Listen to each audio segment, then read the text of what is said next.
Hello बच्चों, क्या हाल चाल? सब ठीक ठाक। तो आज हम लोग से पोएट्री सेक्शन से लेसन 6 है द सोल्जर। ठीक है, समझते हैं।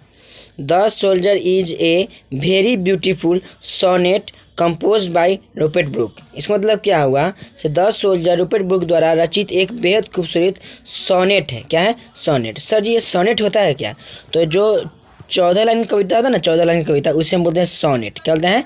सोनेट। ठीक है, तो इसीलिए हम इसको बोलते हैं सोनेट। तब पूछेगा द सोल्जर क्या है, तो ऐसे है या पोएम है या स्टोरी है या सोनेट है, तो सोनेट है। ठीक है, आगे देखते हैं। देखिए सोनेट है, आगे देखते हैं। Sonnet is a full of patriotism. इसका मतलब क्या हुआ? यह सोनेट देशभक्ति से ओतप्रोत है, मानी देशभक्ति से जुड़ा हुआ है। The poet describes the feeling of an English soldier who goes to foreign country to fight for his our country. इसका मतलब क्या हुआ? देख, कवि एक अंग्रेज सैनिक की भावनाओं को वर्णन करता है। माने कि जो कवि है वो जो एक अंग्रेज सैनिक है उनके बारे में उनके तरह एक सोचते हैं क्या, जो अपने देश के लिए लड़ने के लिए दूसरे देश जाता है। ठीक है, दे फील्स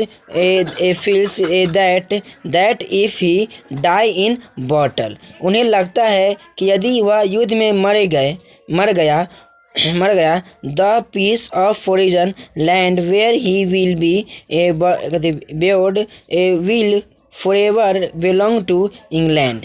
ठीक है, देखिए, तो विदेशी भूमि का वह टुकड़ा जहाँ उसे दफनाया जाएगा वह हमेशा के लिए इंग्लैंड का हो जाएगा। ठीक है, और वह विदेशी भूमि के टुकड़े को इंग्लैंड मानने लगते हैं। कौन?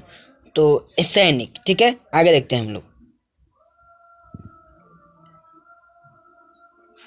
He considers the piece of foreign land to be England because he was born and brought up in England। इसका मतलब क्या हुआ?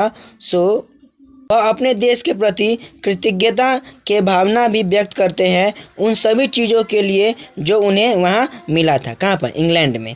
ही also expressed his sense of gratitude of his country for everything he got there, the flowers, the air. He breathes the laughter that he has learned for friends। इसका मतलब क्या हुआ? सभी चीज़ों के लिए जो उन्हें वहाँ मिली है, फूल या जिस हवा से वह सांस लेते हैं, वह हंसी जिससे उन्होंने दोस्तों से सीखा है।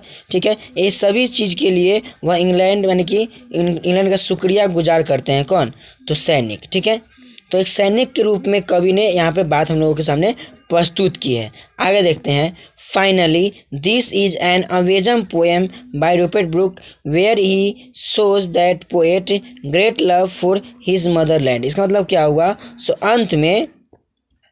अंत में यह रूपर्ट ब्रूक की एक अद्भुत कविता है जहाँ वह कवि के अपनी मातृभूमि के प्रति महान प्रेमी को दर्शाता है। यानी समझते हैं हम इसको शॉर्ट में, जैसे कि यह जो कविता है द सोल्जर, यह रूपर्ट ब्रूक जो लेखक है वे एक सैनिक की दृष्टि से सोचते हैं। सैनिक जो होते हैं जब जाते हैं लड़ने दूसरे देश में, तो वे कैसे अपने मन को संभालते हैं, कैसे अपने आप को युद्ध के लिए प्रेरित करते हैं। तो हम लोग जो चैप्टर है द सोल्जर, इसे हम लोगों ने पढ़ लिया है। तो नेक्स्ट जो चैप्टर होगा हम उसके साथ आते हैं। तब तक के लिए बाय।